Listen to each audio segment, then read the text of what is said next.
Hola, soy Camila y tengo 29 años. Y a continuación te relataré mi historia, que por difícil de creer sucede. ¿Cómo es que las palabras que pronuncies en contra de alguien pueden afectar tanto, y más siendo de tu propia madre? Pero antes de comenzar, te invito a que te suscribas al canal, le des like al video, para que más personas puedan conocer mi historia llena de maldad y oscuridad. Ahora sí, ¿estás listo para escuchar? Ponte cómodo, porque comenzamos. La historia que te cuento no me sucedió directamente a mí, le sucedió a mi padre. Él fue un chico lleno de carencias y de desigualdad social. Su padre, es decir, mi abuelo Goyo, fue un alcohólico, y mi abuela María fue una persona que sufrió por muchos años maltrato por parte del abuelo Goyo por culpa de su adicción. Mi padre tuvo una hermana más grande, Rocío, y otra más chica llamada Magda, pero como él fue el único hombre, le tocó ser quien se iba a trabajar con su papá al campo, de albañil, de panadero, de lo que fuera, con tal de comer algo y llevar un poco de dinero, el cual siempre le faltó por el vicio de mi abuelo. La vida de mi padre fue muy llena de carencias, pero él siempre trató de superarse, pese a que no había dinero. Él siempre quiso estudiar, siempre pensó que el estudio lo sacaría de esa vida tan carente y que en un futuro podría darle otra vida diferente a su madre y hermanas. Cuando cumplió 17 años y estudiaba la preparatoria, su hermana Rocío había logrado entrar a la facultad de enfermería, que en esa época sería la primera generación, por lo que ella no requirió tener preparatoria en ese entonces. Solo entró directo con secundaria terminada. Pero mi padre era el que proveía, porque gracias a un vecino logró entrar a una fábrica y aunque ahí rolaba turnos, pudo sacar adelante sus estudios. En esta etapa de su vida, el abuelo Goyo perdió la vida por culpa de su adicción al alcohol. Ahora mi padre era el hombre de la casa y proveedor. Le daba dinero a su madre y desde aquí les empezó a ir un poco mejor. Bueno, por lo menos ya había para comer. Mi padre terminó la preparatoria y pudo ir a la Universidad de Ciencias Políticas y Administración Pública.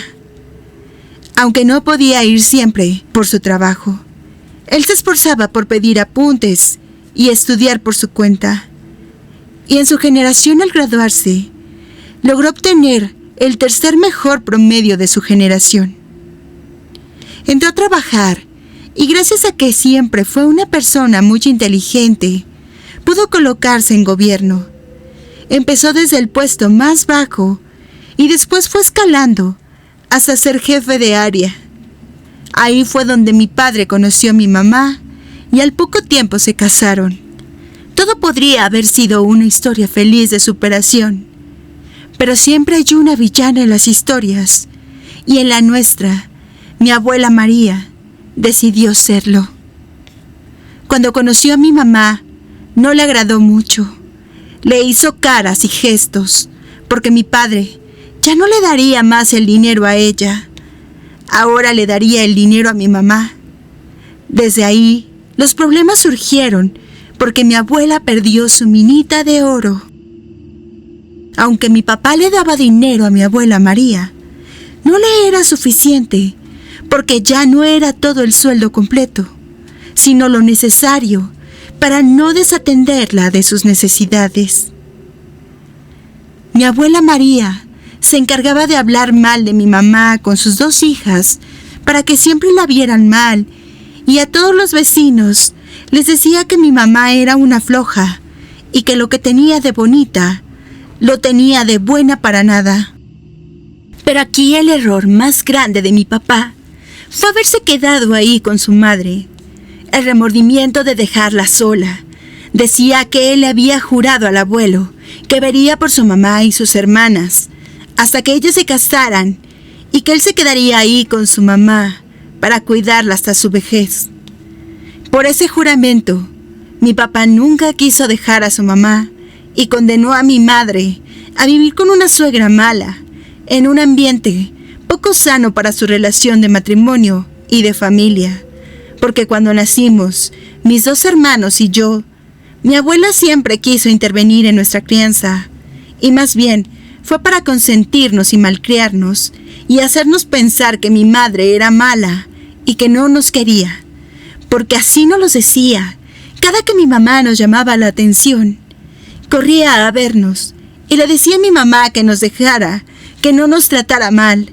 Nos llevaba a su cuarto y nosotros la sentíamos como nuestra protectora.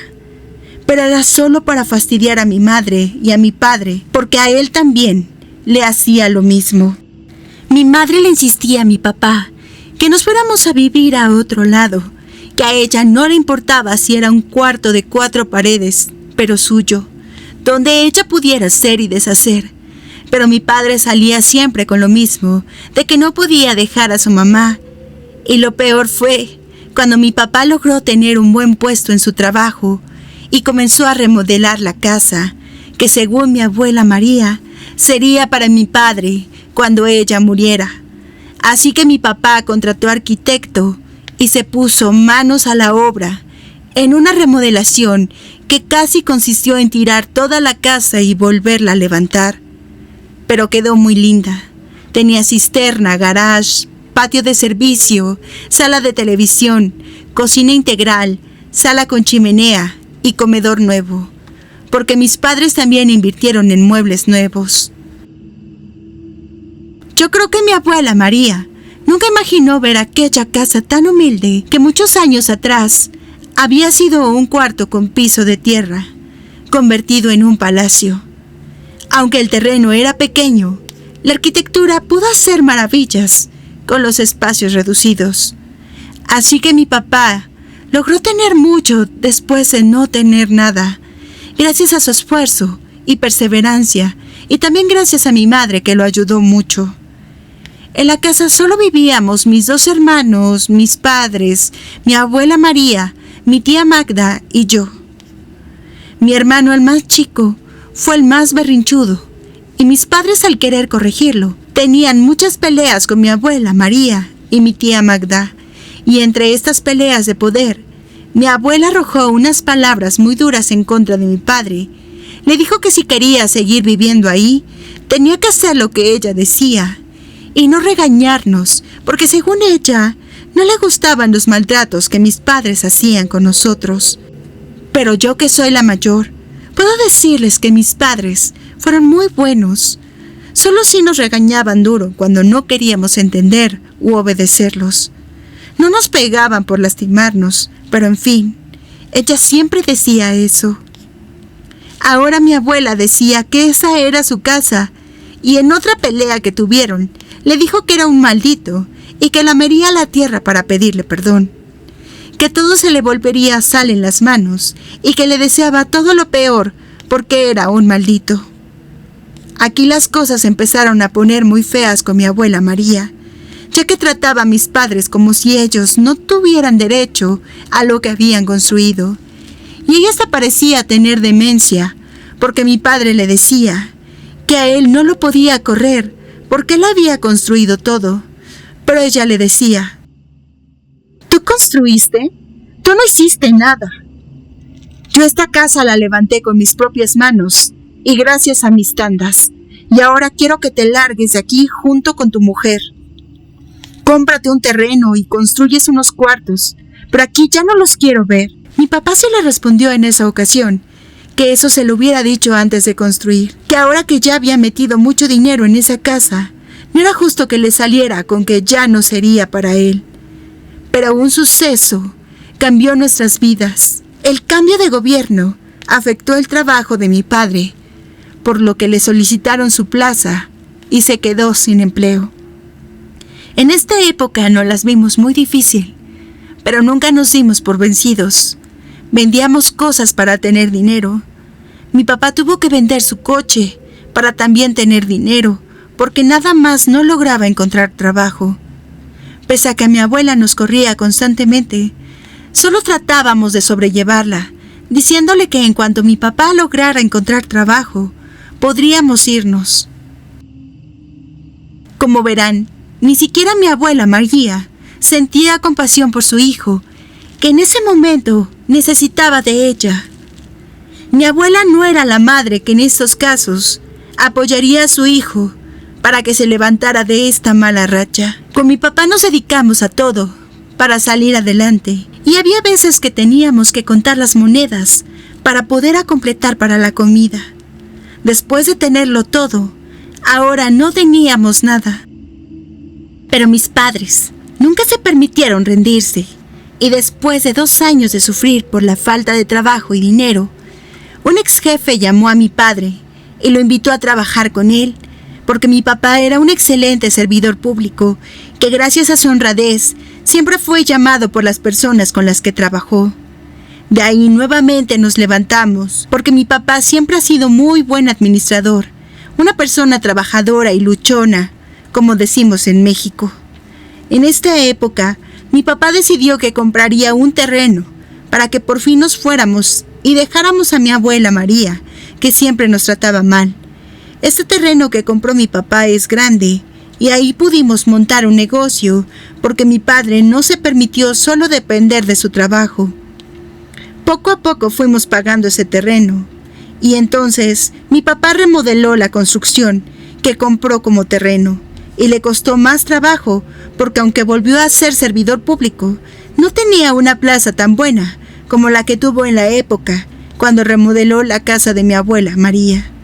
Pero gracias al negocio que habíamos montado, pudimos levantarla.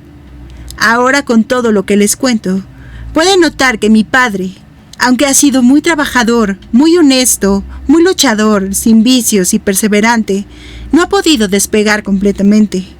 El dinero no le rinde, las cosas no le salen siempre tan bien. Trabaja desde las 4 de la mañana a 9 de la mañana en su negocio. De ahí se va a su oficina de 10 de la mañana a 7 de la noche.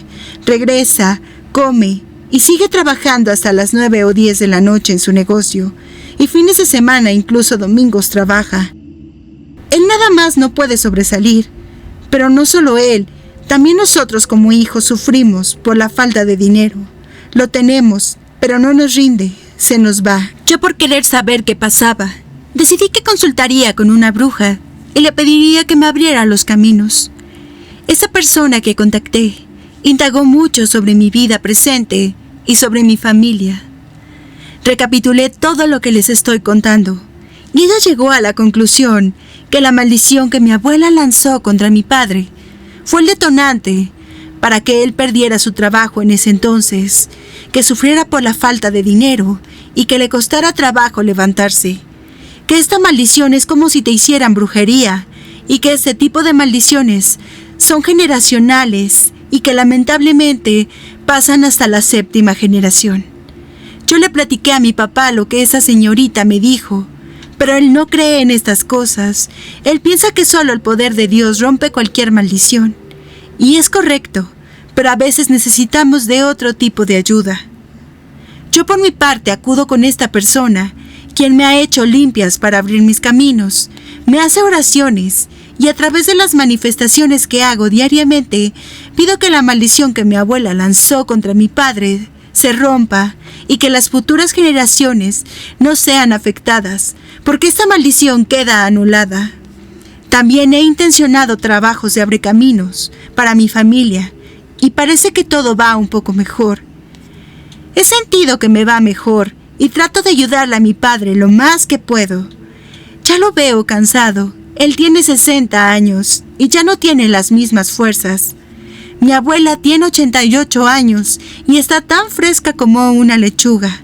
Sigue hablando mal de mi papá, diciendo que es un mal hijo, que no la ve y siempre lo hace quedar mal con quien platica. Ahora ella tuvo que venirse a vivir con nosotros porque mi tía Magda murió hace poco de cáncer. Tuvo que dejar su casa, la cual está llena de telarañas, ratones y polvo. Ella está muy arraigada a su casa, no quiere ni rentarla, No permite que nadie se vaya a vivir allá. Prefiere ver cómo se va deteriorando por estar sola sin mantenimiento. Seguramente cuando muera, le echaremos su casa encima para que no deje ni el polvo. Es extraño, pero ella ya se acabó a mi tía Magda. La hacía pasar muchos corajes y deducimos que por eso le dio cáncer de colon. Y ahora va con mi mamá. Parece ser un ave de mal agüero, porque mi mamá se ha enfermado mucho por cuidarla. Quiero llevar a mi mamá con mi curandera para que le haga alguna protección y limpia de mala vibra de mi abuela. Aquí todos la sobrellevamos porque nadie puede verla por cómo se ha portado con nosotros y con nuestros padres. Ella sola se ha ganado el trato de nosotros hacia ella.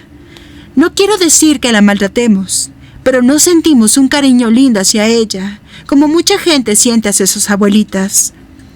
No todas las madres merecen regalos ni canciones. En el caso de mi abuela, puedo decir que no se merece nuestro cariño, porque las cosas que ella hizo no se le hacen a un hijo, y mucho menos las maldiciones que ella lanzó contra él. No sé si ella sabía el poder de sus palabras, pero sí les puedo aconsejar a todas aquellas mamás que escuchen este relato, que por más coraje o enojo que tengan contra sus hijos, no los maldigan, porque pueden dañar sus vidas para siempre.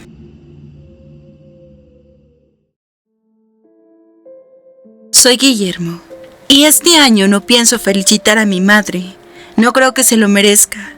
Juzguen mi historia y déjenme saber en los comentarios qué hubieran hecho ustedes. Todo comenzó hace 10 años. Yo me encontraba terminando mi ingeniería en mecatrónica, ya que tenía trabajo, y tenía a mi novia llamada Karina, que mi madre aprobaba por ser de donde éramos originarios. Yo pronto me casaría con ella, y mi madre ya se había comprado cosas para la boda, como platos, cubiertos, especies para la comida y recuerdos. Fuimos a ver a los padrinos de velación y a los padrinos de pastel, para que se fijara pronto la fecha del casamiento. Sentí que estaba enamorado. Tal vez si no hubiera conocido a Ilse, quien es el amor de mi vida, yo me encontraría casado con Karina. Ilse entró a trabajar a la misma empresa que yo, y ella quedó bajo mi supervisión. Me la presentaron, y sentí una conexión muy inexplicable con ella, como si ya nos hubiéramos conocido hacía mucho tiempo atrás. Mientras trabajaba con ella, comencé a sentir una atracción muy grande. Me gustaba estar cerca de ella, y un día cuando salíamos de la empresa, comenzó a llover y me ofrecía llevarla a su casa. Ella aceptó y se subió a mi coche. Conversamos camino a su casa y me contó que había terminado con su novio porque era muy celoso y que estaba soltera. Yo sentí emoción al escuchar eso. Cuando ella se despidió de mí, me besó en mi mejilla y sentí la necesidad de besarla en la boca, así que solo la jalé y ella me correspondió el beso.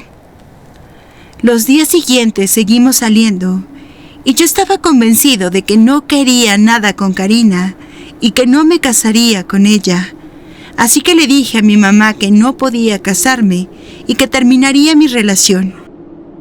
Mi madre se molestó muchísimo y me dijo que no podía hacerle eso a Karina, pero yo le dije que peor sería casarme con ella sin amarla, porque amaba a otra chica y que ella sí era el amor de mi vida. Tuve que ser sincero con Karina y le dije con franqueza que no la amaba. Ella lo tomó muy mal. No aceptaba esta decisión de cancelar la boda. Ella se había hecho muchas ilusiones, pero no podía hacerle más daño. Cancelé la boda y me llevé a vivir a Ilse conmigo. Cuando se la presenté a mi madre, la saludó de muy mal modo. La miró de arriba abajo y la hizo sentir muy incómoda.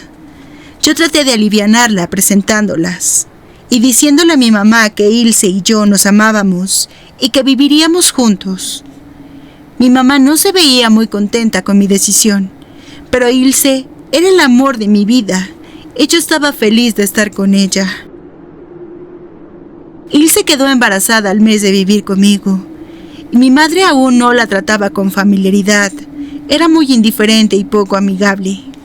Cuando Ilse tenía 4 meses de embarazo, me llamó por teléfono mientras yo me encontraba en el trabajo, porque mi mamá la había puesto a lavar todos los trastes y toda la ropa, diciendo que ella no hacía nada absolutamente. Ilse no hacía labores tan pesadas, porque su embarazo era de alto riesgo. Por lo tanto, la indicación del doctor había sido guardar reposo. Yo llegué a casa y hablé con mi madre.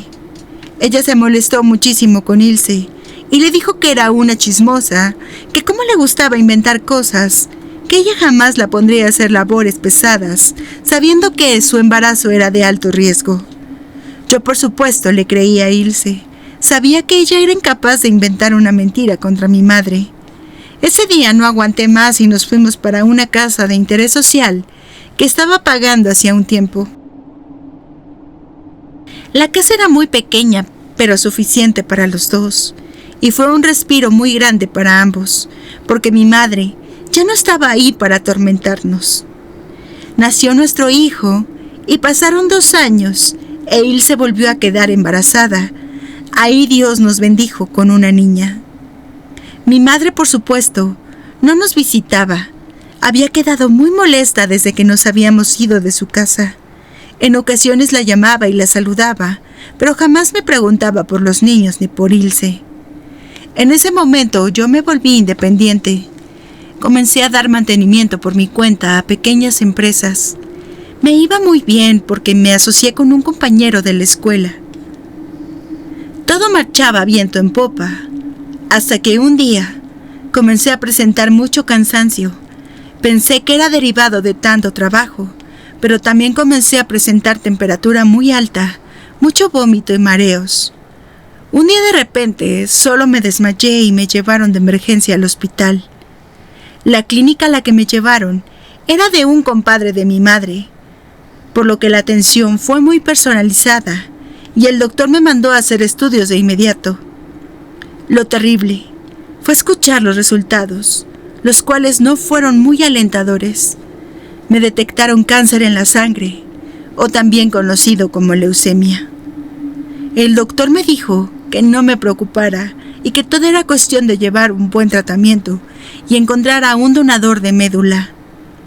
Él me dijo que tal vez no podía atenderme en su hospital, que necesitaba atención de un especialista y lo mejor era que acudiera al Hospital de Cancerología en México. Él rápidamente me brindó todos los estudios y todo lo necesario para mi ingreso de urgencia a ese hospital, en donde gracias a Dios tenía conocidos. Mi madre pagó todos los gastos con el doctor y desde entonces comenzó nuestro calvario. Yo me vi imposibilitado para trabajar e Ilse tampoco podía ir a trabajar porque tenía que verme y tenía que estar conmigo en todo mi tratamiento en el Hospital de Cancerología. Tuvimos que mudarnos a casa de mi madre y los niños se quedaban con ella, mientras Ilse y yo viajábamos constantemente a la Ciudad de México para mi tratamiento. Ahí me internaron alrededor de 2 meses, en donde Ilse estuvo día y noche sin descanso. Dormí en un albergue que estaba muy cerca y comía lo que podía cerca del hospital. Cuando me dieron de alta, me dijeron que tenía que estar regresando cada semana a consulta y hacerme análisis, pero los ahorros comenzaron a acabarse. Yo sin poder trabajar, terminé vendiendo mi coche y algunas cosas de valor que teníamos. Llegó el mes de diciembre y fue la Navidad y Año Nuevo más triste que pasé porque estuve internado en el hospital. En esas fechas es común que los doctores de planta salgan de vacaciones, así que mi médico de cabecera no se encontraba y la doctora suplente aplicó un tratamiento de manera negligente, el cual me afectó el aparato nervioso central y perdí movilidad en mis piernas. Todo esto empeoró aún más nuestra situación. No solo tenía cáncer, ahora era un inválido. Todo esto empeoró aún más nuestra situación. No solo tenía cáncer, ahora era un inválido. Tuve que entrar a terapias para recuperar la movilidad de mis piernas, las cuales tardarían mucho tiempo en dar un mínimo resultado. Pero mi madre comenzó a quejarse que Ilse llegaba del trabajo y ya no la ayudaba con el quehacer de la casa, ni a lavar los trastes ni la ropa. Yo le decía que comprendiera un poco, ya que Ilse estaba rolando turnos y a veces se quedaba tiempo extra para poder sacar más dinero. Mi madre se enojaba también con ella, porque lavaba la ropa y se quejaba de que no había mucha agua y que estaba muy escasa. En todo la molestaba y la fastidiaba. Y un día Ilse no se aguantó y le contestó a mi madre. Le dijo que ella estaba haciendo todo lo posible para trabajar y llevar dinero a casa, atender a los niños y atenderme a mí por mi enfermedad, que si otra mujer hubiera dejado a su hijo al momento de enterarse que estaba enfermo. Sin embargo, ella me amaba y por eso estaba al pie del cañón, dando la lucha para sanarme. Mi mamá hizo un escándalo. No mencioné que tengo 2 hermanos que no vivían con mi mamá, pero los llamó para decirles que Ilse era una mujer muy grosera y que nos correría de la casa por culpa de ella. No le importó que yo no tuviera ingresos, que no tuviéramos a dónde ir. Nos dijo que nos daba una semana para desocupar su casa y gracias a Dios, mi suegra nos acogió. Cuando empacamos todo, no dejó llevarme una silla de ruedas que ella me había comprado. Tuve que comprar otra por mi cuenta. Tampoco me dejó llevar una televisión pequeña en la que los niños podían ver sus programas. Cuando llegué con mi suegra, no podía creer que mejor ella nos estuviera brindando el apoyo y no mi propia madre, la cual no se tentó el corazón en lo más mínimo por mi enfermedad ni porque yo era su hijo. Ilse en su trabajo conoció a una amiga que tenía el don de la fotomancia. Ella le enseñó mi foto y su amiga le dijo que veía una sombra negra alrededor mío y que la enfermedad que yo tenía había sido enviada por 2 mujeres que me querían ver mal y querían mi muerte para ver sufrir a Ilse, porque ella se quedaría en el desamparo y destrozada cuando yo muriera. Ella dijo que había manera de saber quién había lanzado la brujería, así que yo le dije a Ilse que adelante, quería saberlo todo. Nos hizo colocar un plato blanco con 4 velas y alrededor un círculo de sal. Teníamos que prender las velas justo a las 12 de la noche en un día jueves y teníamos que pedir que se revelara el nombre o se dejara ver quién nos había enviado la brujería de muerte. La amiga de Ilse le dijo que la persona que nos había hecho esto iría justamente a los 3 días a visitarnos, que nosotros sabríamos de quién se trataba. Los 3 días se pasaron eternos, pero ese día tocaron a la puerta y al abrir, era mi madre.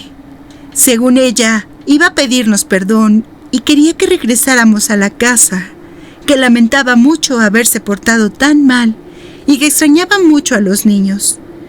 Yo le dije a mi madre que no quería volver a verla, porque si no quería a mi esposa, tampoco me quería a mí, y que mejor para evitar conflictos, cada quien por su lado, porque ya bastante daño nos había hecho. Tuve mis dudas al respecto, por eso no le dije nada a mi madre de la brujería, porque no tenía ninguna prueba en contra de ella.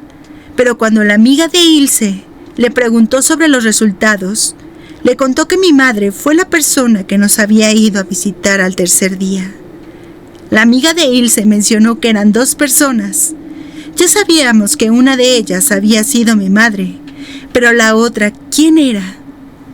La amiga de Ilse dijo que sabríamos de quién se trataba después de que ella nos curara, ya que la energía se regresaría a esas personas y nos enteraríamos de que algo les había pasado, como un accidente, un resbalón en el baño o una enfermedad. La amiga de Ilse nos hizo las curaciones. Obviamente el cáncer sigue, pero me liberó de la maldad que mi madre lanzó contra mí y contra Ilse. Como al mes de las curaciones, nos enteramos que Karina se había caído de su azotea y lo peor fue que quedó mal y no se puede mover. ¿Casualidad o coincidencia? Todo apuntaba a que mi madre junto con mi exnovia habían sido las causantes de toda mi desgracia y sufrimiento, ya que mi madre se quedó con el coraje de que yo no me casé con la mujer que ella quería, y Karina se prestó a estos juegos por despecho. Ahora estamos un poco mejor. Mi suegra nos apoya muchísimo e Ilse trabaja lo más que puede. Estoy en espera de un donador de médula para poder sanar, ya que me dijeron que he salido negativo en cuanto a cáncer de sangre, pero que es importante encontrar el donador para regenerar completamente mi sangre. Sé que no me equivoqué en elegir a Ilse, porque ha demostrado ser una buena esposa, aunque no me casé con ella legalmente ni religiosamente, pero ella lo es todo para mí y yo todo para ella. Yo sé que con la voluntad de Dios podré sanarme completamente. La rama esotérica ya hizo su parte. Ahora todo depende de la ciencia y de que yo siga mi tratamiento al pie de la letra. Como ven, no tengo ganas de regalarle nada a mi madre este próximo 10 de mayo. No siento que se merezca nada, ni un abrazo. Me duele mucho saber que mi madre atentó contra mi vida, solo por tenerle mucho coraje a mi mujer. Yo les digo a todos aquellos hombres que no les dan el lugar a sus esposas, que dejen a sus madres a un lado, porque al final ellas se irán y las que nos cuidarán en nuestra vejez serán nuestras esposas.